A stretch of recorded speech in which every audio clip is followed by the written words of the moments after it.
지난주 배웠던 내용 또 잠깐 살펴보도록 하겠습니다. 우리 지난주에는 사도 바울이 3차 전도여행을 끝내고 예루살렘에 들어갔을 때 오해를 받고 유대인과 다툼이 벌어지면서 이제 천부장에서 감옥에 잡히게 됐죠. 그리고 이제 오해가 되어져서 바울이 그걸 풀려고 설교를 하는 22장부터 설교를 듣지 않는 유대인들 때문에 결국은 바울은 감옥에 들어가게 되고 또 그로 인해 이제 재판을 받게 됐죠. 유대인 공회에 서게 되는 바람에 죄수가 아닌 죄수가 된 겁니다. 그래서 그런 재판 중에 유대인들이 바울을 죽이려는 암살하려는 계획을 세우게 되었고 그 암살하는 계획이 로마인에게 전달되면서 가이사랴로 예루살렘에서 가이사랴로 피난을 가게 됩니다. 피신시켜서 거기서 또 재판을 벌이게 되는 그런 과정들이 지난주에 있었던 내용들입니다. 그런 중에 이제 바울이 하나님의 뜻과 계획을 발견하게 됩니다. 그래서 우리 지난주에 배웠던 내용 잠깐 살펴볼 텐데 문제를 보시고요. 사도행전 13번 1번에 보시면 바울은 천부장에게 잡혀 영내로 들어가기 전에 유대인들에게 변명을 하면서 내가 예수를 믿기 전에 예수를 믿는 사람들을 박해하고 사람들을 죽이기까지 남녀를 결박하여 옥에 넘겼다고 말하면서 누가 이 일에 대하여 정인이라고 말하나요? 그러니까 바울이 유대인들에게 변명을 하는 중에 내가 원래 유대인이었고 유대인으로서 기독교인을 박해하는 자였다 하는 이제 이야기를 시작을 하게 됐죠. 그래서 나는 원래는 기독교인을 박해하는 그런 지도자 중에 한 사람이었다. 그것을 내가 정인할 수 있다. 누가 그들이 내에 대한 정인이 될 수 있을 것이다 하고 바울이 얘기를 하게 됐죠. 그 사람이 누구냐면 그 당시에 대제사장들이나 장로들, 그 사람들이 나를 너무 잘 알고 있다. 그렇게 설명하는 것을 보게 됩니다. 그래서 바울은 원래 유대인이었고 유대 학자였고 유대 종교 지도자였습니다. 네, 그런 유대 종교 지도자 입장에서 기독교를 받아들이지 못했고 박해하는 자였는데 하나님께서 놀라운 구원 계획 속에서 예수님을 메시아로 보냈다는 것을 알게 된 거예요. 아니까 믿을 수밖에 없고 그 자기가 구약에서 늘 바래왔던 그 메시아가 예수님이었다는 것을 확신하게 된 겁니다. 처음에는 모르고 있을 때는 예수님을 박해하기도 하고 예수를 믿는 자를 박해했지만 알고 나서부터는 예수님의 증인이 된 것이죠. 그래서 그 변명을 설교를 바울이 하게 되는 겁니다. 그리고 두 번째 보면 바울이 변명하면서 다메섹에서 예수님을 만남으로 회개를 하고 세례를 받고 난 뒤에 예루살렘에 들어오게 됩니다. 이때 주님이 내가 너를 멀리 어디에게로 보내리라 하고 말씀하셨나요? 바울이 예수를 믿고 돌아왔을 때 예루살렘에서는 바울이 예수 믿을 거라는 아무도 생각을 안 했기 때문에 바울의 말을 아무도 믿지 않았습니다. 그래서 이곳에서는 내가 복음을 전할 수 없다고 얘기하니까 주님께서 이렇게 말씀하셨다는 거예요. 내가 너를 어디로 보내리라? 이방인에게로 내가 보내겠다라고 말씀하셨다는 거예요. 그래서 바울이 이방인에게 가서 복음을 전하는 일을 하게 되었다는 이야기를 하게 되는 겁니다. 그래서 그 당시에 예루살렘의 유대인들에게 내가 왜 이방인에게 복음을 전했는지를 지금 설명하고 있는 거예요. 그 다음에 세 번째, 바울은 사람들의 오해 때문에 천부장에 의해 영내로 끌려가게 됩니다. 그리고 다음날 천부장은 그 진상을 알고자 하여 바울을 어디에 세우게 되나요? 공식적인 재판을 하게 돼요. 그걸 유대인 공회라 그럽니다. 대제사장과 그 공회 앞에 세웠다. 그렇게 돼 있거든요. 그러니까 유대인 재판석에 바울을 세워서 바울이 진짜 죄가 있는지를 알아보게 했다는 거예요. 그래서 이제 로마인 천부장 입장에서는 그게 최선의 길이었죠. 그냥 이제 벌을 줄 수는 없으니까 진짜 죄가 있는지를 한번 알아봐라. 그래서 유대인 재판석에 세우게 되는 것을 보게 됩니다. 그 다음에 네 번째, 바울이 예루살렘에서 정식 재판을 받게 됩니다. 첫 재판을 하는 과정에서 어떤 두 부류의 사람들 때문에 소동이 일어나게 됩니다. 어떤 사람들인가요? 그 유대 종교 지도자들 중에 두 부류의 사람이 있었다고 돼 있죠. 그게 사두개파 사람들과 바리새파 사람들, 사두개인들, 바리새인들 두 계통의 사람들인데, 요게 오늘날로 말하면 우리하고 또 굳이 비교를 하자면 통합적, 합동적 뭐 이런 거예요. 다 예수를 믿는데 교리가 조금 다르다는 거예요. 사두개인들은 영적인 것이나 천사들이나 어떤 부활에 대한 어떤 영적인 세계를 믿지 않았고 바리새인들은 그걸 믿었거든요. 근데 똑같이 구약을 기반으로 해서 하나님을 여호와를 믿지만 부활에 대한 것, 영적인 것에 대해서는 좀 견해가 달랐다. 신앙적인 갈등을 하고 있었는데 예수를 박해하고 비판하는 일에는 하나가 돼 있었던 거죠. 근데 이제 바울이 그것을 이용해서 두 부류가 서로 다툼이 일어나게 하는, 내가 부활을 증거했다. 그게 죄가 되겠느냐 이렇게 하니까 사두개인들은 죄가 된다 막 이렇게 하고, 바리새인들은 그거는 죄라고 할 수 없지 이렇게 된 거예요. 바리새인들은 부활을 믿으니까 그걸 전했다고 어떻게 죄가 될 수 있겠는가 이렇게 한 거죠. 율법 자체를 뭐 이렇게 손상시켰다 이러면 같이 죄를 물을 수 있는데, 부활에 대한 것을 내가 증언했다, 이게 죄가 되겠느냐 이런 이슈를 바울이 딱 던지니까 바리새인들은 인정을 하는데 사두개인들은 인정을 못 하겠다. 그래서 막 저들끼리 다툼이 벌어진 거예요. 그래서 막 싸움이 벌어지고 재판이 막 엉망이 돼 버린 겁니다. 그래서 사두개파, 바리새파 두 부류의 사람들이 있었다 하는 거죠. 다음 5번. 바울은 첫 번째 재판을 마치고 감옥에 들어갔을 때 하나님 뜻을 알게 됩니다. 하나님께서 바울에게 예루살렘에서 나의 일을 증언한 것 같이 어디에서도 증언하게 된다라고 말씀하시나요? 로마에도 하게 될 거다. 로마에서도 네가 내 일을 증언하게 된다. 그게 내 계획이다 하는 것을 바울에게 알려줍니다.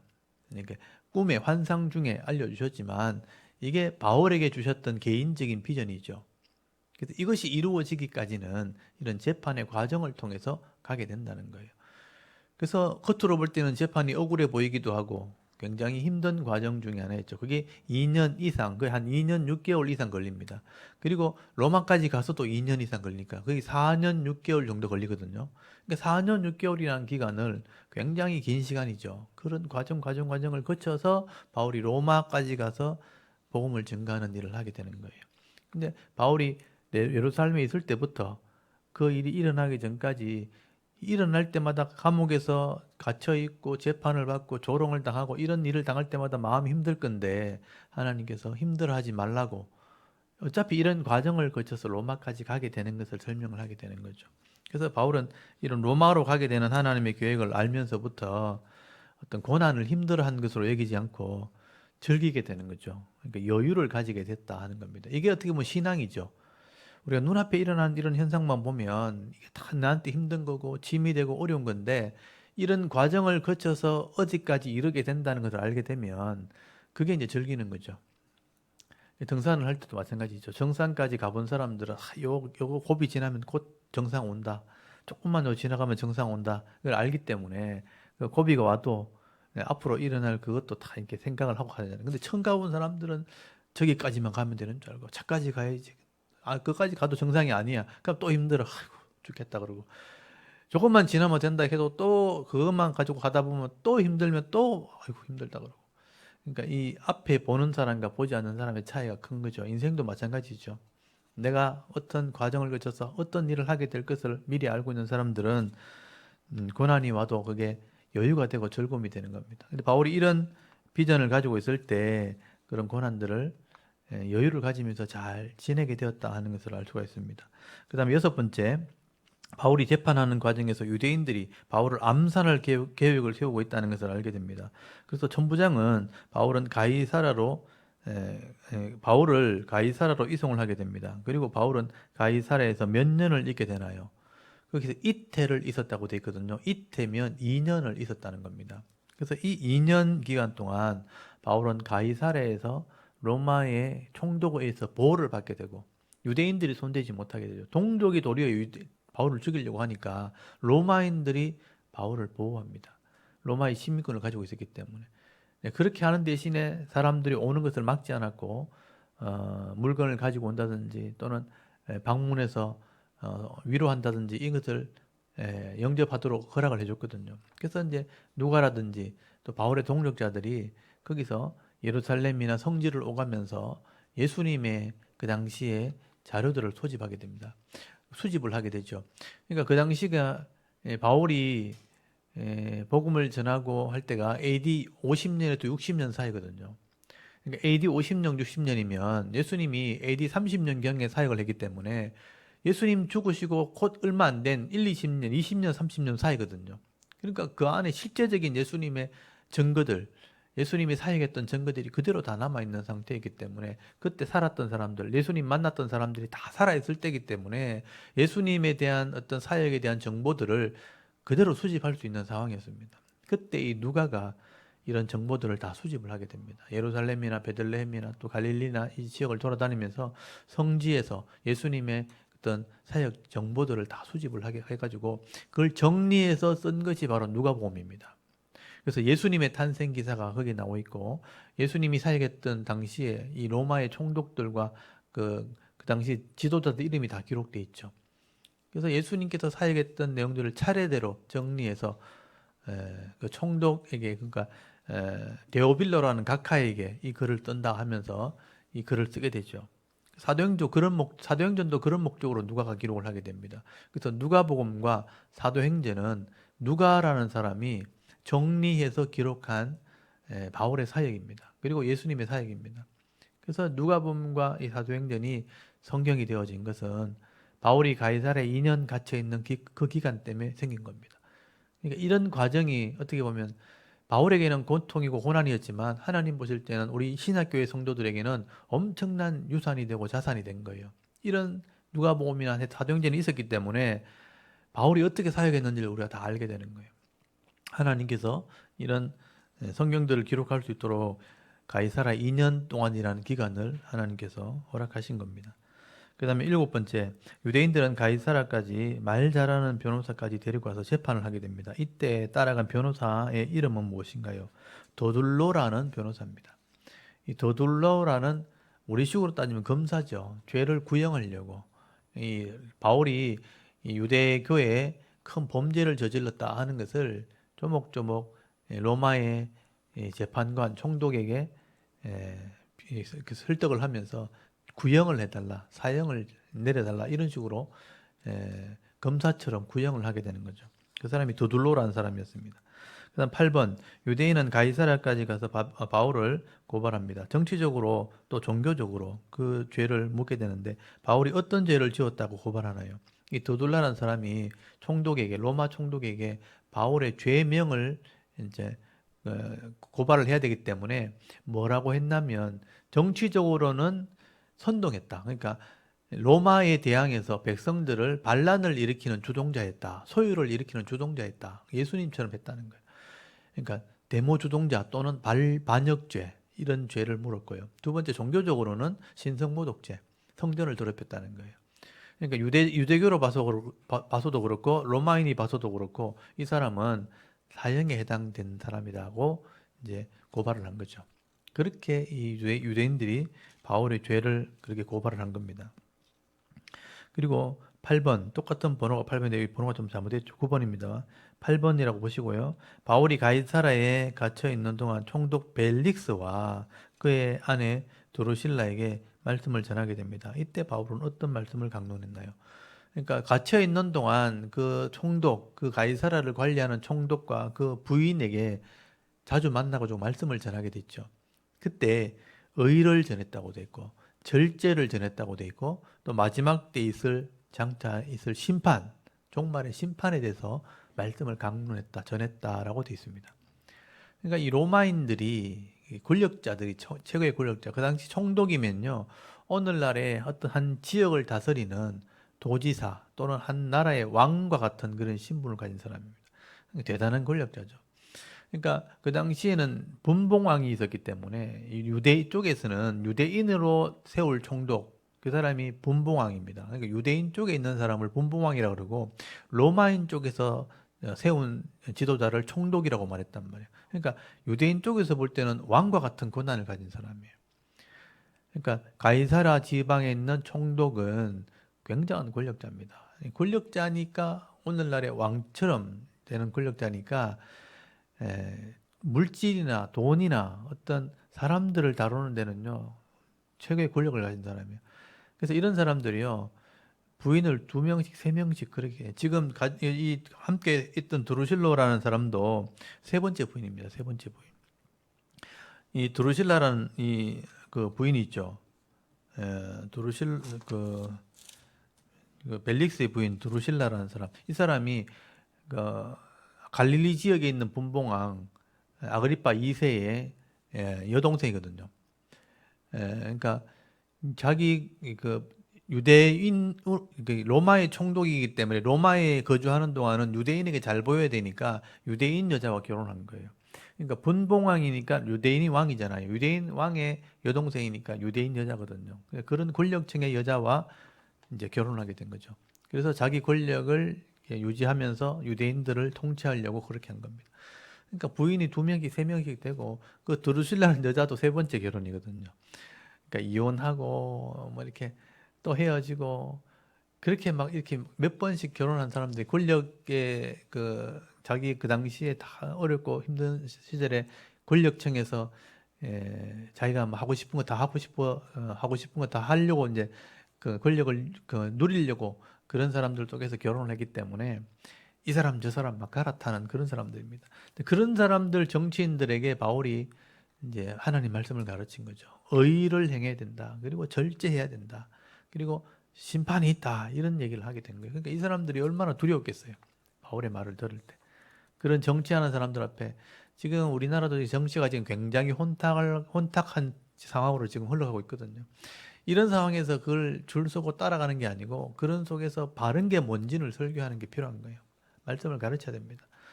여러분, 세상이 혼탁해진다고 틀린 게 바른 게 틀려질 수 있는 게 아닙니다. 바른 건 바른 거거든요.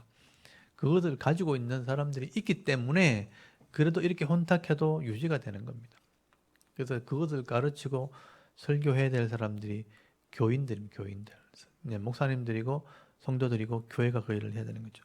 바울이 그 혼탁한 로마 이 정치인들 속에서 이런 말씀을 전했다는 건 굉장히 의미가 있는 겁니다.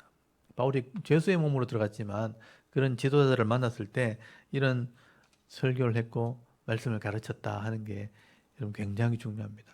여러분 이걸 좀 잘 보시고 배우셔야 됩니다. 하나님께서 이런 사람들을 통해서 세상을 다스리신다는 것. 그 다음에 9번째 한번 보십시오. 새로 부임한 총독이 나오죠. 총독 베스도가 유대인들에게 잘 보이려고 바울을 예루살렘에 보내려고 할 때 바울은 누구에게 상소를 하게 되나요? 이때 바울이 예루살렘에서 재판받으라고 이 총독이 처음 오니까 처음 이제 부임받아 왔으니까 잘 모르니까 유대인들 지도자들의 말을 듣고 예루살렘에 좀 보내주시오 하니까 뭐 내가 그 사람만 허락하면 그렇게 하지 해놔놓고 이제 재판할 때 그런 얘기 한 거예요. 유대인들이 좀 보내달라는데 너 가겠느냐 하니까 바울이 가면 죽거든요. 죽는다 그래서 일로 왔는데 가다가 죽는단 말이에요. 그래서 나는 로마로 가겠다. 로마에 있는 가이사에게 상소하겠다라고 얘기하게 됩니다. 그러니까 황제에게 가이사에게 내가 상소하노라. 재판을 요구했다. 그렇게 되어 있습니다. 그래서 이 총독 입장에서는 로마인이 그것을 요구했기 때문에 들어줄 수밖에 없는 겁니다. 그리고 10번째, 총독 베소도가 인사차 찾아온 왕이 바벨론을 심문하게 됩니다. 총독 베소도에게 인사차 찾아온 왕이 있죠. 왕이 찾아와가지고 인사를 하면 이제 부임해서 왔으니까 인사하러 와서 이제 죄수 한 명 있다고 신문을 하게 되죠. 이 왕이 누구냐면 성경에는 아그리빠라고 돼 있거든요. 근데 아그리빠 2세입니다. 아그리빠 2세. 헤롯의 손자죠. 아그리빠 2세고 그의 베니게라는 사람이죠. 베니게는 여동생. 그러니까 아그리빠 2세, 베니게, 아까 두루실라 세 사람이 삼남매예요. 삼남매. 그러니까 아그리빠 1세의 아들, 딸들입니다. 근데 이 아그리빠 2세가 여기 버니게라고 돼 있는데 베르니케 원래 이제 버니게 이게 여동생인데 근데 동거를 하는 거예요. 그러니까 아내처럼 된 겁니다. 그러니까 굉장히 음란했죠, 이 사람들이요. 근친상간의 죄를 지었다는 거예요. 근데 이런 아그리빠가 이제 베스도 총독에 이제 부임해 왔을 때 인사차 왔다가 바울을 재판하는 신문하는 일을 하게 됩니다. 그때 바울이 이 아그리빠 앞에 서가지고 그러니까 로마인 총독과 유대인 분봉왕 그리고 그의 부인 앞에 서가지고 그거 따라오는 대신들이 있거든요. 따라온 정치인들 옆에 쭉 앉아 있을 때 그 사람들 앞에서 신문을 받으면서 바울이 복음을 전하게 됩니다. 그 내용이 오늘 이제 26장에 사도행전 26장에 기록된 거예요. 그래서 바울이 죄가 없는데 재판을 받는 과정 중에서 이런 로마의 관리들과 유대인의 지도자들을 만나면서 신문하는 과정 중에 복음을 전하게 됩니다. 내가 어떻게 예수를 믿게 되었는가, 또 내가 어떻게 복음을 전했고 내가 전한 내용이 뭔가 하는 것을 신문하는 중에 전하면서 복음을 전하는 일들이 일어나게 되는 거예요. 이 놀라운 일이 벌어진 겁니다. 그리고 우리 족보 빨리 정리하고 제가 오늘 진도를 나가도록 하겠습니다.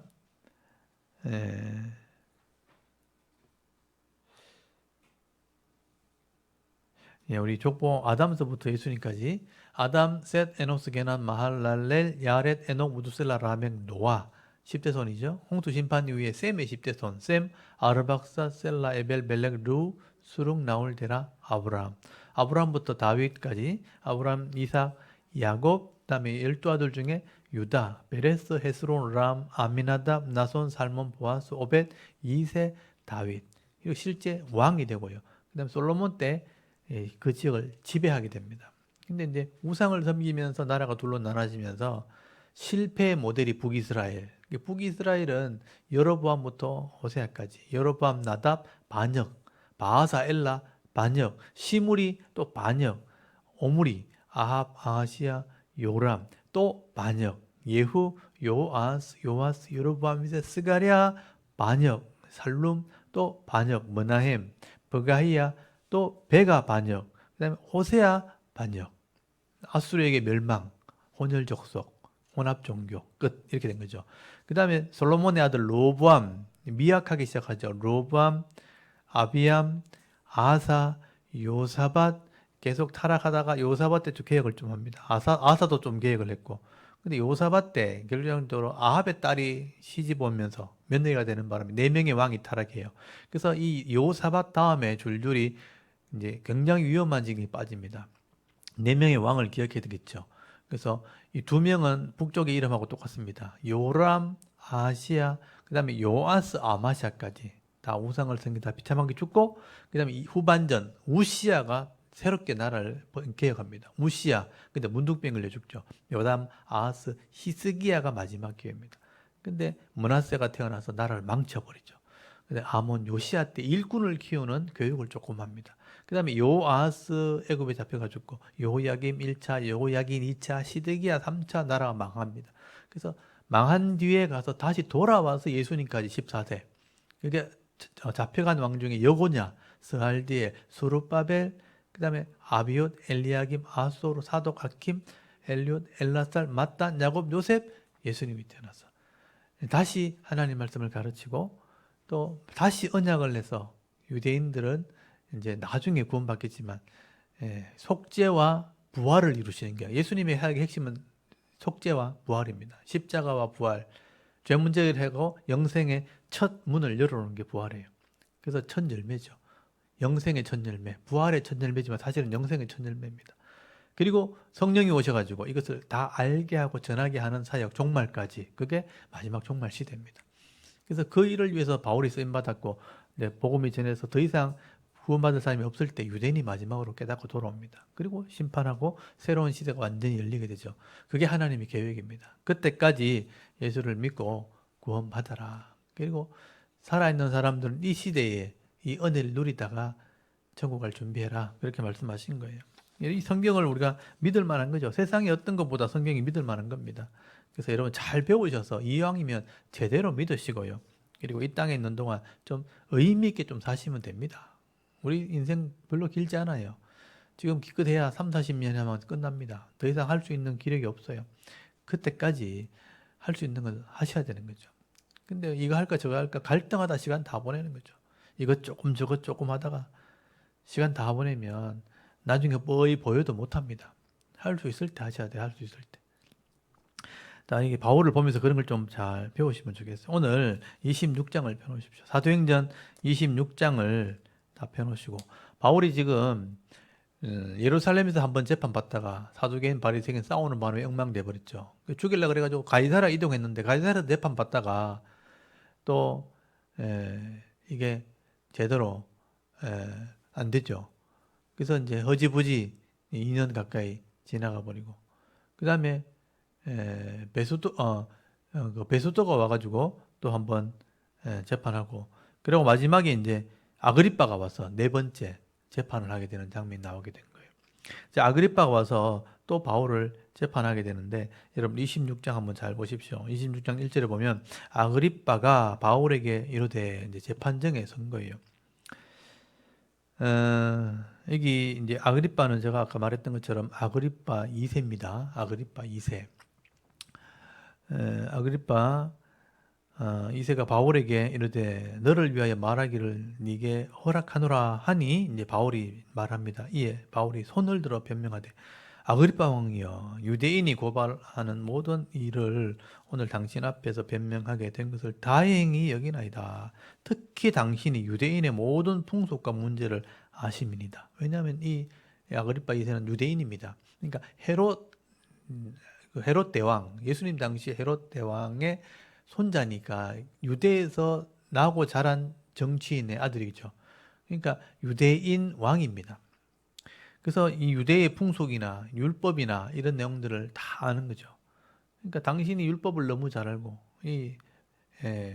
유대교에 대해서 너무 잘 아니까 내가 설명하기 너무 좋다, 그 얘기죠.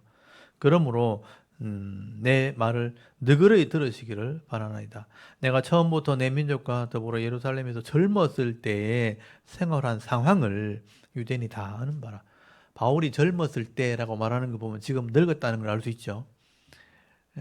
바울이 지금 복음을 전하면서 4차 전도행이고, 바울의 로마 감옥에 갇히고 난 뒤에 2년 있다가 좀 있다가 순교를 당하거든요. 그러니까 거의 노년이 되었다고 봐야겠죠.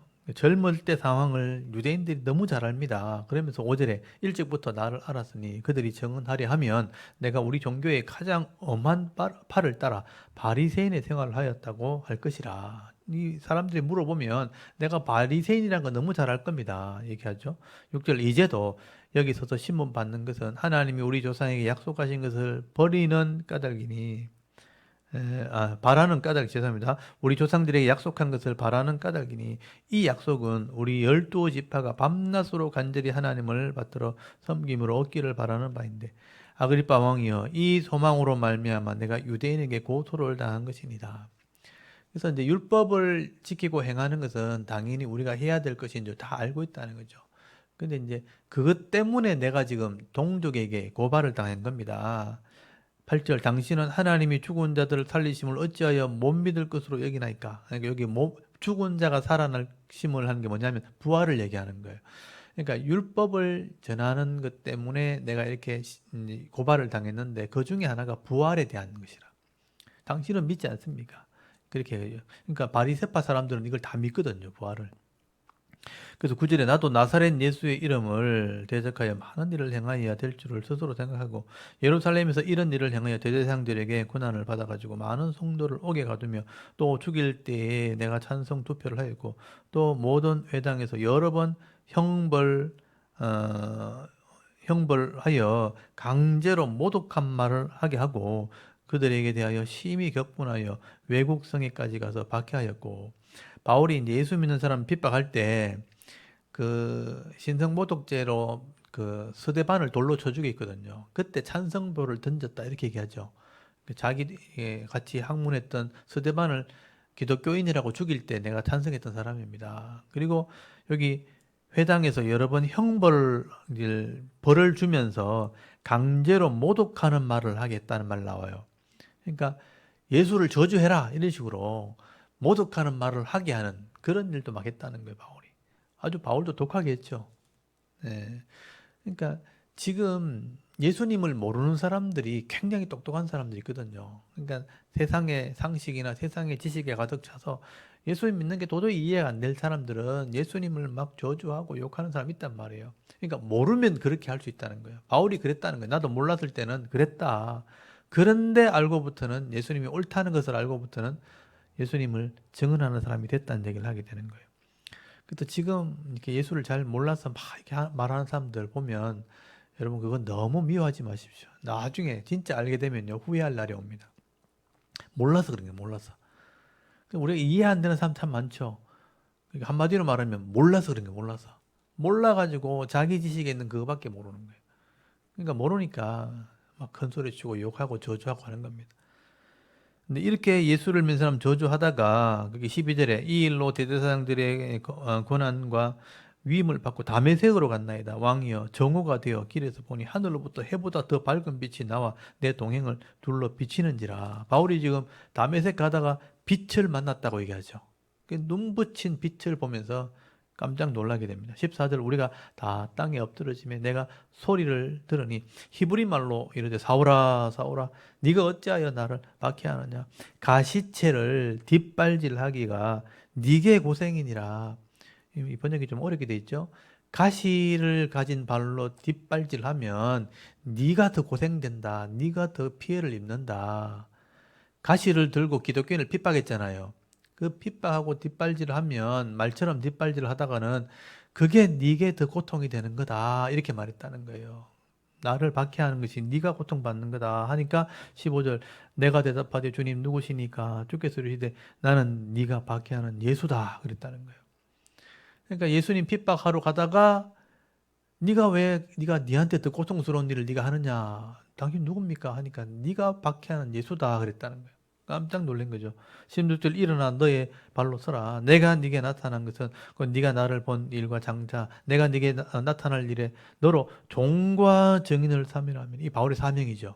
내 종이 되고 내 증인 되게 하려고 내가 나타났다.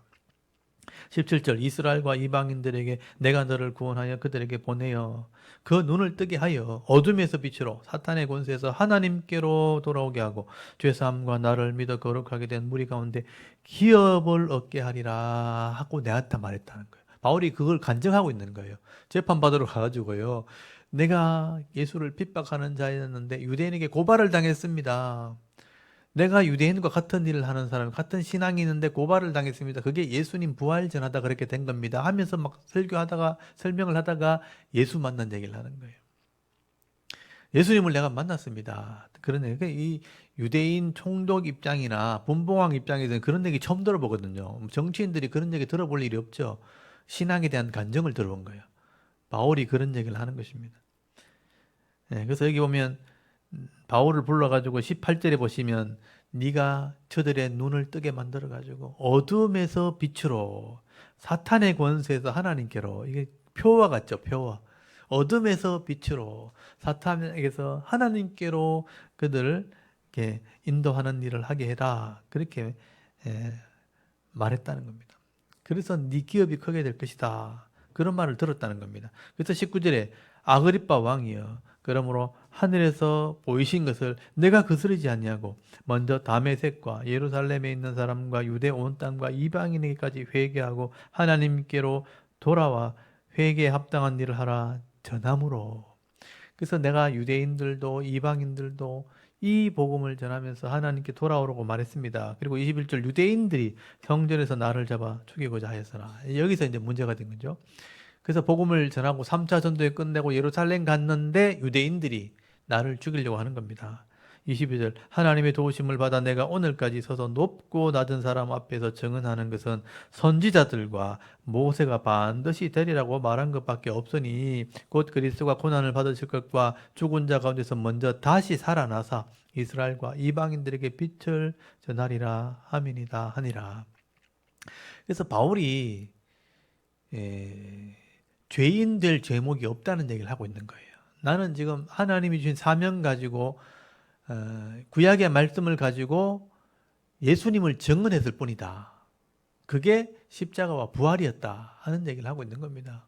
그러니까 내가 잘못한 게 없는데 유대인이 자기들에게 맞지 않는다고 나를 죽이려고 하는 것 뿐입니다. 그렇게 증언을 하게 됩니다. 그래서 24절에 보면요. 바울이 이같이 변명하며 베소도가 총독이죠. 크게 소리 내어 이르되 바울아 네가 미쳤도다 네 많은 학문이 너를 미치게 한다 하니 그러니까 총독 로마인의 입장에서는요 이게 이해가 안 되는 거예요. 이제 종교적인 이제 간정을 했기 때문에 어떻게 보면 종교적인 관정이기 때문에 예수를 만난 이야기고 유대인의 율법을 전하는 그런 얘기를 했기 때문에 이 베소도 입장에서는 이해가 되지 않는 거죠. 법정에서 듣기에는 무죄를 변명하는 말로는 이해가 되지 않는 겁니다. 네가 미쳤다. 네 학문이 너를 미치겠다 하면서 책망을 하니까 25절 바울이 이르되 베수도 각하여 내가 미친 것이 아니요 참되고 온전한 말을 하나이다. 왕께서는 이 일을 아시기로 내가 왕께 담대히 말하노니 이 일에 하나라도 아시지 못함이 없는 줄을 믿나이다. 이 일은 한쪽 구석에서 행한 것이 아니니이다. 아그리빠 왕이여 선지자를 믿으시나이까 믿으시는 줄 아나이다. 지금 전도하는 겁니다. 선지자들의 말을 믿지 않습니까? 그 선지자의 말을 지금 이루어졌기 때문에 내가 지금 이 일을 하고 있는 겁니다. 이렇게 막 이렇게 설명을 하는 거예요. 28절 아그리빠가 바울에게 이르되 네가 적은 말로 나를 권하여 그리스도인 되게 하려 하는도다. 네가 지금 내 전도하고 있는 거지. 이렇게 얘기한 거죠. 그리스도인 되게 하려고 하는 거지. 하니까 바울이 더 목소리를 큰 소리로 바울이 이르되 말이 적으나 많으나 이렇게 하죠. 적은 말로 한다 그러니까 말이 적거나 말거나 당신뿐 아니라 오늘 내 말을 듣는 지금 여기 있는 모든 사람도 다 이렇게 결박된 것, 수갑 차고 있는 것 외에는 나와 같이 되기를 하나님께서 원하시나이다. 원하나이다. 내가 수갑 찬 것, 이거 외에는 나처럼 되기를 하나님이 원하고 계십니다. 그러니까 예수 믿으라고 지금 말하는 거예요. 그러니까 총독이나 왕이나 거기 있는 부인이나 모든 고관들이 예수 믿어야 됩니다. 정말 담대하죠. 바울이 재판정에서 그렇게 큰 소리를 친 겁니다. 31절에 여기 물러가 서로 말하되 이 사람은 거기 30절 보면 왕과 총독과 버니게 그 부인이죠. 여동생이면서 부인입니다. 그러니까 고관들이 다 앉아 있는 거죠. 왕과 총독과 버니게와 그와 함께 앉은 사람들이 있어요. 이게 고관들이에요. 고관들이 다 일어나면서 됐다 이제 일어나자 다 일어나면서 서로 나오면서 말하는 말이지 이 사람은 사형이나 결박을 당할 만한 행위가 없다 하더라. 사형이 해당되는 죄가 아닌 거죠. 그냥 복음을 전하는 것밖에 아닌 거예요. 자기 간증하면서 복음을 전한 것밖에 안 된 겁니다. 32절에 이에 아그리빠가 베스도에게 이르되 이 사람이 만일 가이사에게 상소하지 아니하였더라면 석방될 수 있을 뻔 하였다 하니라. 사실은 죄가 없는 거예요. 법적으로는 이 사람 죄 없다. 근데 가이사에게 재판 받겠다 하니 그 뭐 내줄 수밖에 로마로 이송할 수밖에 없겠구나. 왕이 그렇게 판결을 내린 겁니다. 그러니까 이제 분봉왕이나 로마의 총독이나 똑같이 이런 가이사의 상소 때문에 로마로 가게 되었다 하는 판결을 하게 된 거죠. 그래서 바울은 가이사 항구에서 바로 배를 타고 로마를 출발하게 된 겁니다. 그래서 27장부터 어쩔 수 없이 바울은 총독의 명에 의해서 이제는 로마로 배를 타고 출발을 하게 됩니다. 이게 로마로 가는 4차 전도 여행이라고 얘기합니다.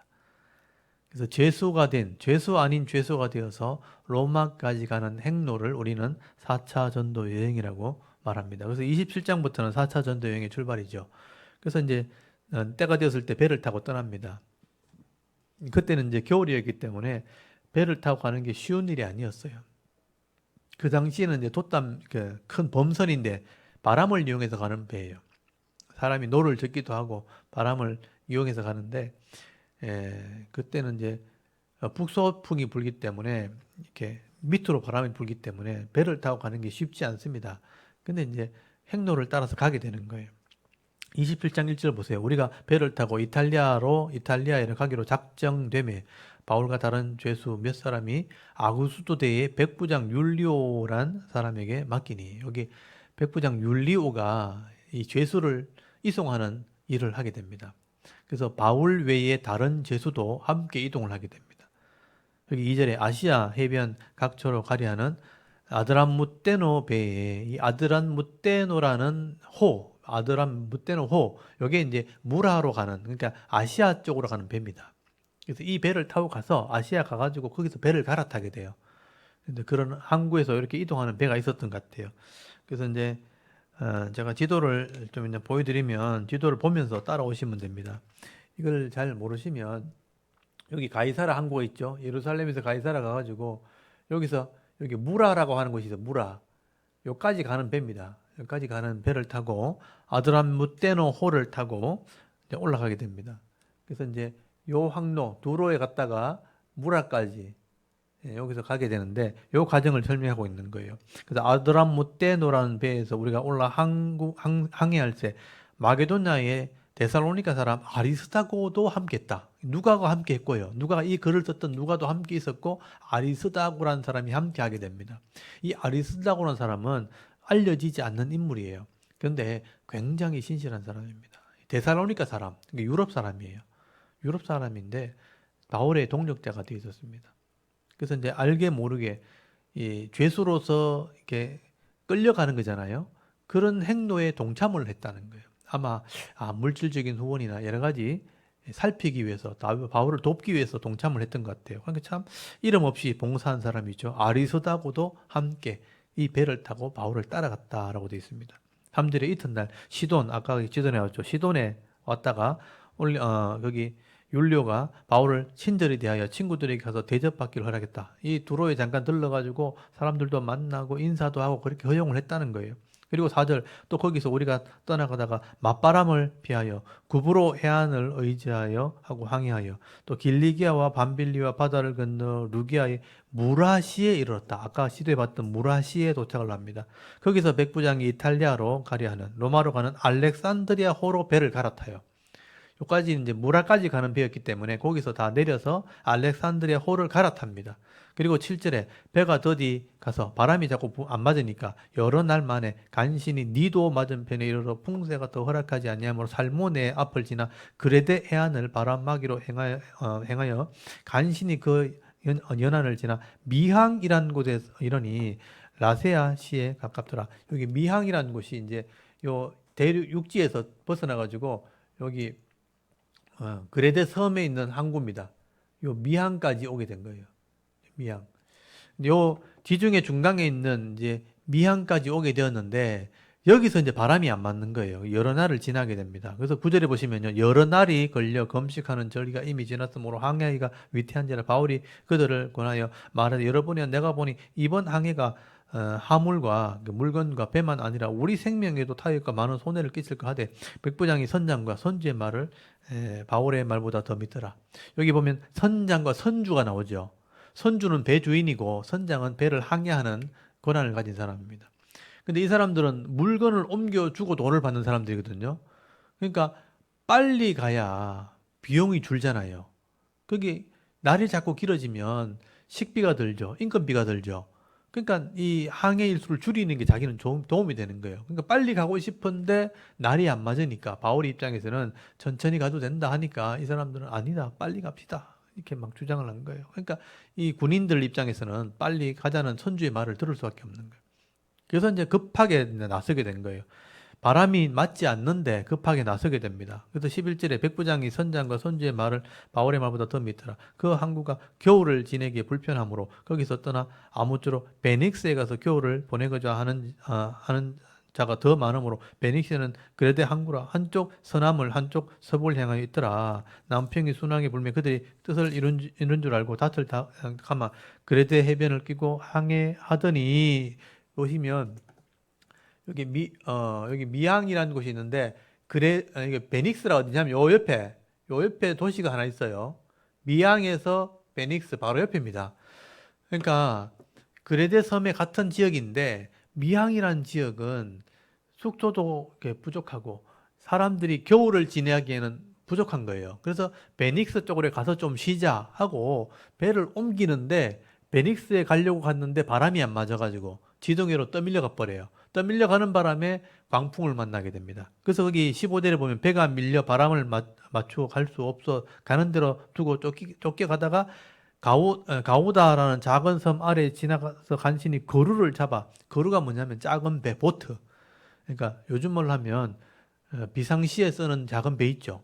그 작은 배를 걷어 올린 거예요. 그리고 끌어올리고 줄을 가지고 또 선체를 둘러감고 스르디스에 걸릴까 두려워요. 스르디스는 뭐냐면 모래톱이라 그래가지고 밑에 있는 그 모래 언덕이에요. 거기에 걸릴까 싶어서 연장을 내리고 그냥 쫓겨가더니 우리가 풍랑으로 심히 애쓰다가 이튿날 사공들이 짐을 바다에 풀어버리고 사흘째 되는 날 배의 기구를 그들의 손에서 내버리니라. 여느 날 동안 해도 별도 보지 아니하고 큰 풍랑이 그대로 있을 때 구원의 여망마저 없어졌더라. 그래서 사실은 여기 베닉스에 가서 잠깐 쉬려고 나갔다가 바람에 밀려가지고 그냥 유라굴라라는 풍랑을 만난 거죠. 거기 14절에 보면 얼마 안 돼 섬 가운데서 유라굴로라는 광풍이 크게 일어났다고 돼 있죠. 유라굴로라는 강풍에 밀려가지고 그냥 지중해를 그냥 헤매게 된 거예요. 그래서 이제 거기서 짐을 버리고 막 이런 일이 여러 날 동안 고생을 하게 됩니다. 그 사람들이 막 힘이 빠지게 된 거죠. 그래서 거기 보면 거기 21절을 한번 보세요. 여러 사람이 오래 먹지 못하였으니 바울이 가운데 서서 말하되 여러분이여 내 말을 듣고 그에 대해서 떠나지 아니하여 이 타격과 손상을 면하였으면 좋았을 뻔하였느니라. 내가 너희를 권하노니 이제는 안심하라. 너희 중 아무도 생명에는 아무런 손상이 없겠고 오직 배뿐이리라. 내가 속한 바 곧 내가 섬기는 하나님의 사자가 어젯밤에 내 곁에 서서 말하되 바울아 두려워하지 말라. 네가 가이사 앞에 서야 하겠고 또 하나님께서 너와 함께 항해하는 자들을 다 네게 주셨다 하였으니 그러므로 여러분이 안심하라. 나는 내게 말씀하신 그대로 되리라고 하나님을 믿노라. 그런데 우리가 반드시 한 섬에 걸리리라 하더라. 그러니까 바울이 그 배 안에 있는 사람들 꼼짝달싹 못하고 이제 갇혀 있잖아요. 다 불안해하는 거죠. 지금도 배가 이렇게 물에 빠지면 살기 쉽지 않잖아요. 근데 그 당시에는 이제 안전장치도 없는데 배가 풍랑을 만나가지고 짐을 버리는 그런 상황이 되었고 배가 흔들리니까 아무것도 먹지 못하고 여러 날을 지나는 상황에서 다 두려워 떨고 있을 때 바울이 이런 얘기를 할 때 얼마나 위로가 됐겠어요. 걱정하지 마라. 하나님이 내가 로마까지 간다 그랬으니까 너희들 절대 안 죽는다. 안심해라. 어느 섬에 우리가 도착하게 될 거다. 그리고 27절에 열 나흘째 14일이 지난 2주가 지난 거예요. 엄청난 고생을 했죠. 14일 열 나흘이 지난 밤에 우리가 아드리아 바다에 이리저리 쫓겨가다가 자정쯤 되어 사공들이 어느 육지에 가까워지는 줄을 짐작하고 물을 재어보니 20일이 되고 조금 가다 다시 재어보니 15길 물이 점점 낮아지죠. 암초에 걸릴까 하여 고물로 닻을 내리고 고물이 뭐냐면 배 뒤편 배 후미에 닻을 이렇게 내린 닻이 무거운 추 있잖아요. 닻을 내린 거예요. 날이 새기를 고대하니 사공이 도망하고자 하여 요게 이제 중요해요. 이제 물이 가까워 15길이니까 물이 가까이 온 거죠. 육지에 가까이 와서 닻을 내리면 배가 안 움직이거든요. 그래서 이제 이 배가 아직 안전할 때 선원들이 도망을 가는 거예요. 보십시오. 30절 사공들이 도망했다. 배의 선원들이 도망가면요. 배는 꼼짝없이 파산합니다. 풍랑이 불어오면요. 그러니까 이 바울이요. 그걸 딱 보는 순간에 이 백부장이 율리옥이 얘기하는 거죠. 저 사람 도망가면 우리 다 죽습니다. 붙잡아야 됩니다. 이렇게 얘기한 거예요. 사공들이 도망하고자 하여 이물, 그러니까 배 앞으로 닻을 내리는 척 하면서 거룻배를 바다에 내놓았다. 거룻배가 뭐냐? 아까 말했던 작은 배, 도망가려고. 이 사공들이요, 도망가려고 자기가 보트를 내린 거예요. 그러니까 바울이 백부장과 군인들에게 이르되 이 사람이 배에 있지 아니하면 너희가 구원을 받지 못하리라. 이 전문가들인데 이 사공들이 도망가면 당연히 죽습니다. 하니까 몰래 도망가려고 배를 내렸잖아요. 율리오가 배에 줄을 끊어버려요. 그 보트를 그냥 보내버립니다. 사공들이 도망가지 못하도록. 그래서 32절에 이에 군인들이 거룻줄을 끊어 배를 버려버렸죠. 날이 새어가며 바울이 여러 사람에게 음식을 먹기를 권하여 이르되 너희가 기다리고 기다리면 먹지 못하고 줄인 지가 오늘 열 나흘인즉 음식 먹기를 권하오니 이것을 너희의 구원을 위한 것이요 너희 머리카락 하나도 잃을 자가 없으리라 하고 떡을 가져다가 모든 사람 앞에서 하나님께 축사하고 떼어 먹기 시작했다. 하나님께 기도를 한 거예요. 이 상상을 해보십시오. 이 배 안이 교회가 된 거예요, 지금. 떡을 나눠주면서 우리 기도합시다. 이렇게 한 거죠. 하나님, 고난이 지금 있었지만 이들을 축복해 주십시오 하고 몸을 회복시켜 주십시오 하고 기도하고 떡을 막 나눠준 거예요. 그러니까 이 사람들이 두렵고 겁이 나니까 기도하면서 떡을 받아 먹은 거죠. 36절에 보면 그들이 다 안심하고 그랬어요. 받아 먹으니 배에 있는 우리의 수가 전부 276명이에요. 큰 교회죠. 276명이면 우리 교회도 276명 정도 되면 되겠다. 200명 정도 와가지고 기도하고 이렇게 말씀을 나눴으면 좋겠네요. 276명이 떡을 먹은 겁니다. 38절 배부르게 먹고 밀을 바다에 버려 배를 가볍게 하였더니 날이 새매 어느 땅인지 알지 못하나 경사진 해안으로 된 항만에 눈에 띄거늘 배를 거기에 들여다가 댈 수 있으나 있는가 의논을 한 후에 닻을 끌어 이제 닻이 내려져 있으면 배가 못 움직이거든요. 그 무거운 닻을 끊어버렸죠. 육지로 들어가려고 바다에 버리는 동시에 키를 풀어 늦추고 돛을 달고 바람을 타려고 돛을 올려가지고 바람 맞으면 해안을 향해 막 육지로 들어간 거죠. 그래도 두 물이 합쳐지는 흐르는 곳에 이렇게 물살이 세죠. 두 물이 합쳐지니까 우리 한산도나 이런 것처럼 물이 합쳐지는 거 있잖아요. 물이 흐르는 곳을 만나 배를 걸면 이 물, 그러니까 배 앞이 부서진 거죠. 그러니까 앞에 부딪힌 거예요. 그러니까 물결을 따라 들어가다 보니까 앞에 물은 땅에 낮아지니까 땅에 부딪히고 앞에 붙어지고 고물은 뒤편 큰 물에 끼어졌다. 물살이 세니까 배가 밀고 들어가다가 앞에는 부서지고 뒤에 물살로 막 쳐가는 깨지기 시작한 거죠. 배가 이제 파손된 겁니다. 그러니까 꼼짝하지 못하고 이제 배가 어떻게 보면 처박힌 거죠. 그러니까 군인들은 죄수가 헤엄쳐 도망갈까 하여 그들을 죽이는 것이 좋다 하였으나 백부장이 바울을 구원하려 그들의 뜻을 막고 헤엄칠 줄 아는 사람들 몇 명을 물에 뛰어내리고 육지에 나가게 하고 그 남은 사람들은 널 조각 혹은 배 물건을 의지하여 나가게 하니 마침내 사람들이 다 상륙하여 구조됐다고 돼 있죠. 그래서 이제 그 바울의 지혜로 이 사공들을 붙잡아 가지고 이 정도면 우리가 육지에 들어갈 수 있겠다 싶어서 밀고 들어간 거예요. 그래서 배가 좀 부서지긴 했지만 이제 낮은 곳으로 옮게 된 거예요. 그래서 이제 뛰어내려서 나오기도 하고 넬판지를 타고 나오기도 하고 해서 276명이 다 나온 겁니다. 그래서 도착한 곳이 멜리데란 섬이에요. 이게 지도에 보면 나오잖아요. 멜리데란 섬에 도착하게 된 겁니다. 이 멜리데란 섬에 14일 만에 도착한 거예요. 그러니까 도착하니까 기진맥진해가 다 물에 빠져가지고요. 다 내려오니까 바울이 또 내려가지고 또 나무 해가지고 불 피워가지고 사람들 또 춥다고 막 이렇게 겨울이었으니까 그 당시 겨울을 지나는 중에 여기 도착했거든요. 그러니까 얼마나 물에 빠졌어요. 얼마나 춥겠어요. 바울이 나무를 해가지고 막 불을 피우고 이렇게 합니다. 그러니까 원주민들도 나와서 막 구경하고 근데 바울이 나무를 하다가 뱀이 바울의 손을 물어본 거예요. 그러니까 불을 이렇게 쬐면서 거의 뱀을 떨쳐버리고 하니까 원주민들이 뱀에 물린 바울을 보고 야, 저 사람은 바다에서는 살아났는데 저 사람 진짜 죄인인가 보다. 뱀에 물려 죽겠다면서 이래 기다리고 있는 거예요. 저 뱀에 물리면 바로 죽는데. 근데 바울이 안 죽었죠. 시간이 지나도 안 죽으니까 사람들이 놀래가지고 저 사람은 사람도 아니다면서 저 사람은 신이다. 그러니까 저 사람은 데오스다. 원문에 보면 저 사람은 신이다 이렇게 표현하는 장면이 나옵니다. 보십시오. 2절에 비가 오고 풍랑을 만났으니까 비가 오고 물에 빠졌으니까 얼마나 춥겠어요.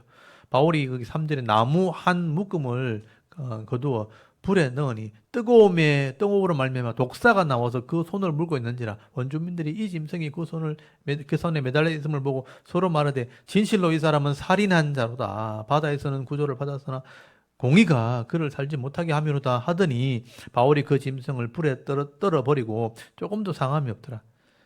예, 그래서 그들이 그가 붙든지 혹은 갑자기 쓰러져 죽을지 기다렸다가 오래 기다려도 그에게 아무 이상이 없음을 보고 돌이켜 생각하여 말하되 그는 신이라 하더라. 이것도 하나님의 은혜죠, 그죠? 뱀에게 물렸는지는 모르지만 일단 바울이 사람들이 볼 때 저 원주민이 그 뱀을 너무나 잘 알잖아요. 분명히 저 뱀에 물리면 죽어야 되는데 이렇게 기다리고 있었던 거죠. 언제 죽을라나, 언제 쓰러질라나. 근데 아무 일도 안 일어나니까 저 사람이 아닌 거예요. 신이다. 그렇게 한 거예요. 그러니까 이래서 이제 이 바울이 특별한 사람처럼 취급을 받게 된 겁니다. 그래서 7절에 이 섬의 가장 높은 사람 보볼리오, 이 추장이죠. 추장이 그가 이 근처에 토지가 있는지라 그가 우리를 영접하고 사흘이나 친절히 머물게 하더니 보볼리오의 부친이 또 열병이 났어요. 이질에 걸려 누워있거늘 바울이 들어가서 기도하고 그에게 안수하니까 또 나았어요. 표적을 일으킨 겁니다. 9절에 이러므로 섬 가운데 다른 병든 사람이 또 고침을 받았어요. 그러니까 이게 하나님의 표적이에요. 그러니까 이 사람들은 예수를 믿는 복음을 전할 수 있는 시간이 없잖아요. 그러니까 기적을 통해서 하나님의 사람인 것을 보여주는 하나님의 방법이죠. 그래서 이제 병든 자를 낫게 해주는 바람에 이 사람들이 바울을 대접하고 바울이 함께 온 276명을 대접을 하게 되는 거예요. 그래서 10절에 보면요. 후한 예로 우리를 대접하고, 그러니까 우리를 대접했으니까 모든 사람을 대접하고 떠날 때 우리 쓸 것을 또 배에 막 실어주는 거죠. 그리고 11절에 석 달 후에 떠났어요. 석 달 동안 잘 먹고 물건까지 받아가지고 떠납니다. 바울 한 사람 때문에. 그러니까 바울을 통해서 하나님께서 이들을 인도하신 거죠. 우리가 그 섬에서 겨울을 난 알렉산드리아 배를 타고 떠나니 그 배의 머리 장식은 디오스구로라. 이 알렉산드리아 배가 이제 좀 파손이 되었으니까 좀 수리를 했든지 아니면 다음 배가 왔든지 둘 중에 하나겠죠. 그래서 배를 타고 떠나게 됩니다. 그래서 그 배 머리에 이런 장식이 있었다. 디오스구로스라는 것은 뭐냐면요. 주피터의 아들, 쌍둥이 아들의 모양을 얘기해요. 그러니까 그 당시에 선원들에게 바다에 있는 사람들에게는 이게 어부들의 수호신으로 믿었던 사람, 그 믿었던 신이에요. 그 신의 형상이 있는 그런 배였다 이런 뜻입니다. 아주 세밀하게 표현되어 있죠. 그래서 이 배를 타고 12절에 수라구사에 대고 사흘을 있다가 거기서 들어가서 레기온에 이르러 하루를 지내고 또 남풍이 일어나므로 이튿날 보디올에 이르러 거기서 형제들을 만나 그들의 청함을 받아 일주일을 함께 머무니라. 그래서 우리는 이같이 로마로 가니라. 그래서 그 멜리드에서 이 이탈리아 섬으로 이제 이동을 하게 됩니다. 네, 거기 보시면 여기 레기움에서 또 보디올 또 로마까지 이렇게 이동을 하게 되죠. 여기서 하루 머물고 일주일 머물고 이렇게 사람들을 만나서 영접을 하고 그래서 이제 로마까지 가게 되었다.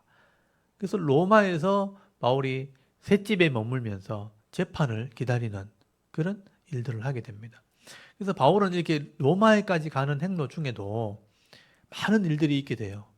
하나님 풍랑을 예비하셨고 사실은 풍랑은 엄청난 고난과 재난이지만 바울을 위한 하나님 준비해 놓은 거예요. 그래서 풍랑 때문에 바울이 죽지 않게 된 겁니다. 안 그러면 벌써 죄수를 죽이고 또 죄인들이 도망갈까봐 다른 죄수가 도망갈까봐 다른 죄수를 죽일 때 바울이 죽을 수도 있는데 바울 한 사람 때문에 보호를 받은 거예요. 그래서 풍랑 중에도 죽지 않게 되었고 멜리데 섬에서도 석 달을 먹고 살았고 그래서 로마까지 오는 과정 중에 하나님께서 네가 이런 풍랑 중에 있지만 가이사 앞에 서게 될 것이다. 그런 비전을 하나님께서 주신 것이죠. 그래서 바울은 이제 로마에 도착을 하게 되었고 거기 16절부터 보십시오. 우리가 로마에 들어가니까 바울에게는 자기를 지키는 한 군인과 또 함께 따로 있게 하더라. 그래서 사흘 후에 바울이 유대인 중에 높은 사람을 청하여 그들이 모인 후에 이르되 여러분 형제들아 내가 이스라엘 백성이나 우리 조상의 관습을 배척한 일이 없는데 예루살렘에서 로마인의 손에 죄수로 내준 바 됐다 이런 표현을 써요. 바울이 로마에 가보니까 유대인들이 있는 거예요. 유대인 지도자들이 있는 겁니다. 그래서 유대인 지도자들이 있으니까 바울을 미워할 거 아니에요. 유대인들은. 근데 거기 로마에 있는 유대인들은 예루살렘에 있었던 소식을 듣지 못했어요. 바울이 죄수가 되었고 어떤 핍박을 받았다 이런 얘기를 소문을 못 듣는 거예요. 그러니까 바울이 혹시나 유대인들이 자기를 미워할까 봐 자초지정을 설명하는 겁니다. 그러니까 그 당시에는 로마에서 왔다 갔다 하는 사람들이 많지 않았기 때문에 일단 바울의 소식을 잘 못 들었던 거예요. 그러니까 계산해 보면 한번 보십시오. 여기서 멜리데 섬에서 석 달 있었잖아요. 그리고 그 유라굴로 광풍 때문에 14일 있었죠. 그리고 아까 가는 중에 일주일 또 있었죠. 대충 계산해 보면 4개월 정도 걸려요. 4개월. 그러니까 가이사라를 출발한 지 로마까지 가는데 약 4개월이 걸립니다. 긴 시간이 걸렸죠. 그 4개월 동안 배를 타고 그 풍랑을 개쳐가지고 로마까지 오게 되었을 때 이 바울이 유대인들에게 내가 예루살렘에 있을 때 죄수가 아닌데 죄수로 이렇게 보냄을 받게 되었다. 그래서 여기 와서 내가 재판을 받게 되었다 하는 얘기를 설명을 하게 되는 겁니다. 오해하지 않도록. 그래서 18절 보십시오. 로마인은 나를 신분하여 죽일 죄의 목이 없으므로 석방하려 하였으나 유대인들이 반대하기로 내가 마지 못하여 가이사랴에서 상소하며 내 민족을 고발하려는 것이 아니니라. 내가 유대인이 미워서 고발해서 온 게 아니고 유대인들이 나를 죽이려고 해서 상황이 이렇게 되었다고 설명을 하게 된 겁니다. 20절에 이러므로 너희를 보고 함께 이야기하려고 청하였으니 이스라엘의 소망으로 말미암아 내가 이 쇠사슬에 매인 바 되었노라. 그리고 21절 그들이 이제 대답하게 이르되 우리가 유대에서 네게 대한 편지도 받은 일이 없고 형제 중에 누가 와서 네게 대하여 좋지 못한 것을 전하여 이야기한 일도 없느니라. 그러니까 바울에 대한 내가 얘기를 들은 적이 없다. 네가 복음을 전한다는 얘기를 들었다. 근데 그 복음이 뭐냐? 한번 들어보자. 이렇게 한 거예요. 그래서 22절에 이에 우리가 너의 사상이 어떠한가 듣고자 하니 이 파에 대하여는 어디서든지 반대를 받는 줄 알기 때문이라 하더라. 이 파가 뭐냐면 기독교 파예요. 아시겠죠? 복음을 전하는 얘기를 하고 있는 거예요. 그래서 네가 무슨 죄를 지었는지 내가 못 들었지만 네가 전하는 얘기가 뭔지 한번 듣고 싶다. 너의 파에 대해서 한번 이야기해봐라. 그래서 바울이요. 예수님을 전하게 된 거예요. 그래서 여기서부터가 우리 교회가 해야 될 일입니다. 23절 보십시오. 그들이 날짜를 정하고 그가 유숙하는 집에 많이 오니 바울이 아침부터 저녁까지 강론했다. 강론이 뭐냐면 설명한 거예요. 저처럼 이렇게 설명을 한 거예요. 하나님의 나라를 정했다. 바울이 전하는 건 하나님 나라예요. 그리고 모세의 율법과 선지자의 말을 가지고 예수에 대해서 권했다. 그 당시에는 신약 성경이 없다 그랬죠. 그래서 모세의 율법과 선지자의 말은 구약 성경을 말하는 겁니다. 구약 성경을 펴놓고 누구에 대해서요? 예수에 대해서 전한 거예요. 그게 하나님의 나라예요. 여러분, 하나님의 나라를 전하는 거예요. 하나님의 나라가 뭐예요? 하나님 말씀이 시행되는 것을 하나님 나라라고 그래요. 하나님의 언약의 말씀, 레위기 말씀대로 하나님이 죄인을 구원하려고 계획하셨고 또 예수님이 그것을 이루신 분이다. 그래서 예수님이 우리 죄를 속죄했고 또 예수님이 전했던 이 말씀대로 행하는 삶을 살다가 진짜 부활에 참여하는 것이 우리가 가야 할 길이다. 그게 예수님이 복음을 전한 거예요. 하나님 나라를 전한 거예요. 근데 그 사람도 유대인들이니까 보세요. 24절에 그 말을 믿는 사람도 있고 믿지 않는 사람도 있다 그랬죠. 이해되는 사람도 있고 이해하지 못하는 사람도 있는 거예요. 지금도 마찬가지입니다. 이게 아무리 잘 설명을 드려도 이해하는 사람도 있고 이해하지 못하는 사람도 있어요.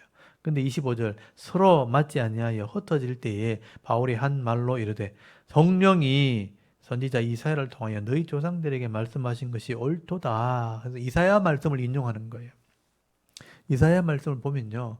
이스라엘이 망하게 되는데 보아도 알지 못하고 들어도 깨닫지 못하게 해서 망하게 한다 그랬거든요. 그때하고 똑같다는 거예요. 26절 일러서되 이 백성에게 가서 말하기를 너희가 듣기는 들어도 도무지 깨닫지 못하며 보기는 보아도 도무지 알지 못하는도다.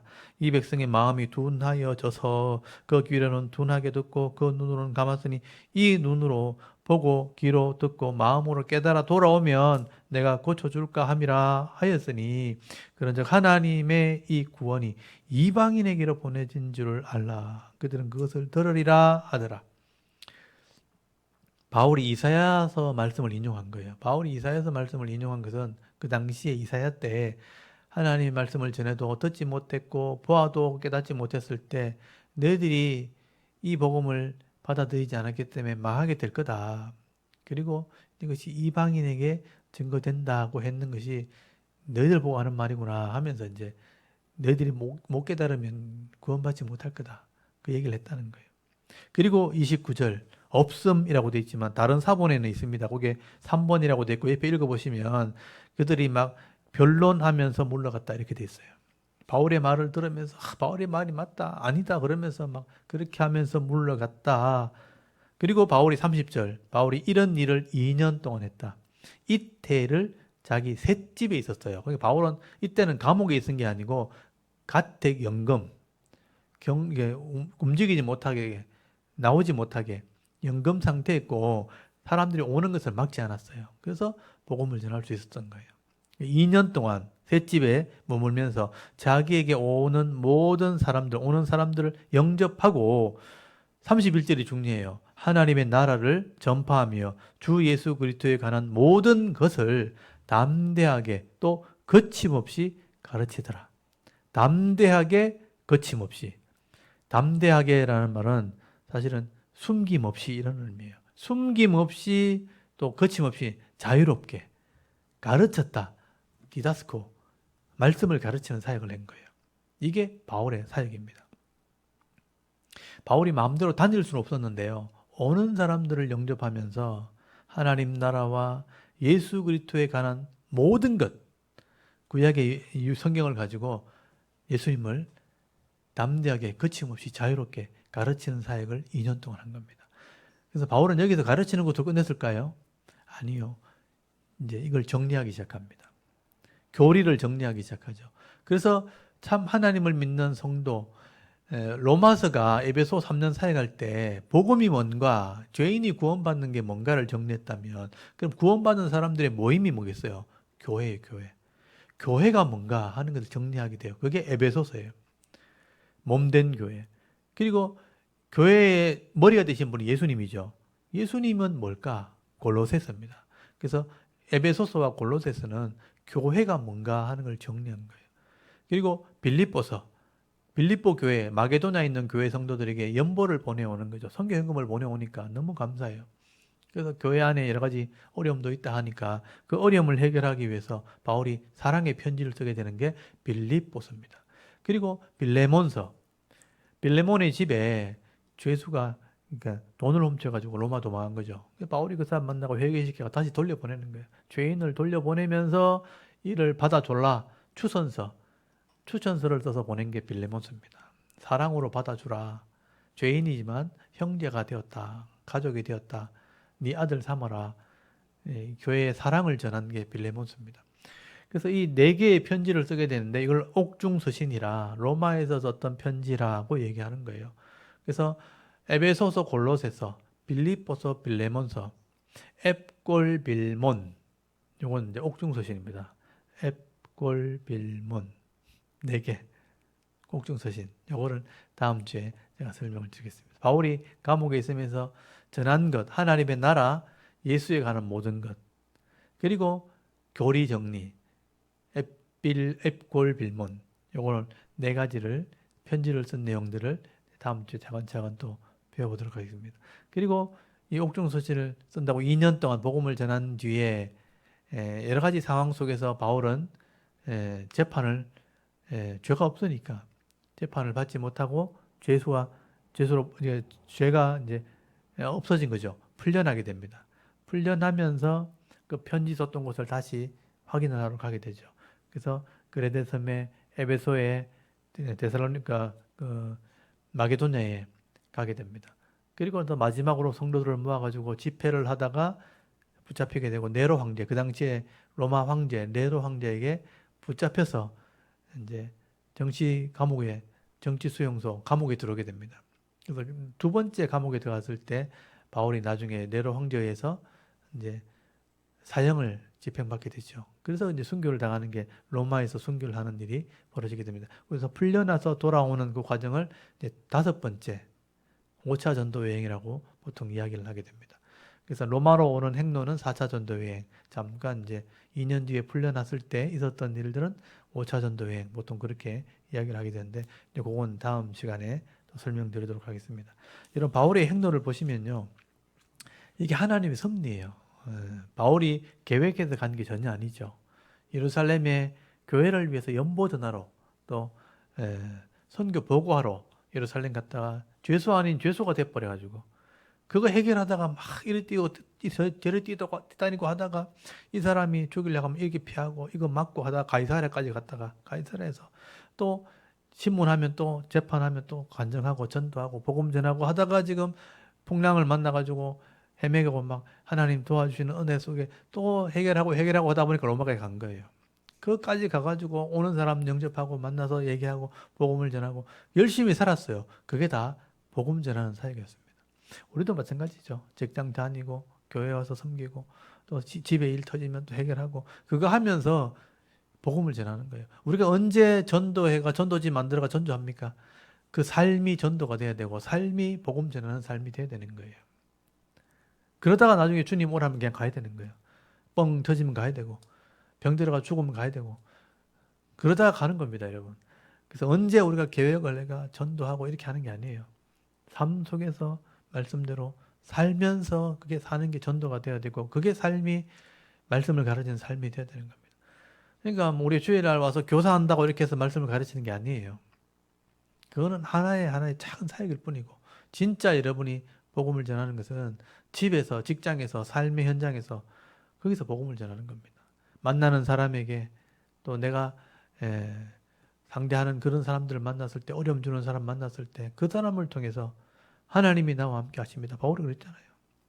하나님이 우리를 지켜준다고 말씀하셨다고, 안심하라고, 두려워하지 말라고. 이게 다 복음 전하는 거예요. 먹을 거 드시면 바울처럼 축사하고 감사하기도 하고, 오늘 또 먹을 거 주셨으니까 감사합니다. 기도하면서 먹으라고. 이 먹는 것도 감사한 거잖아요.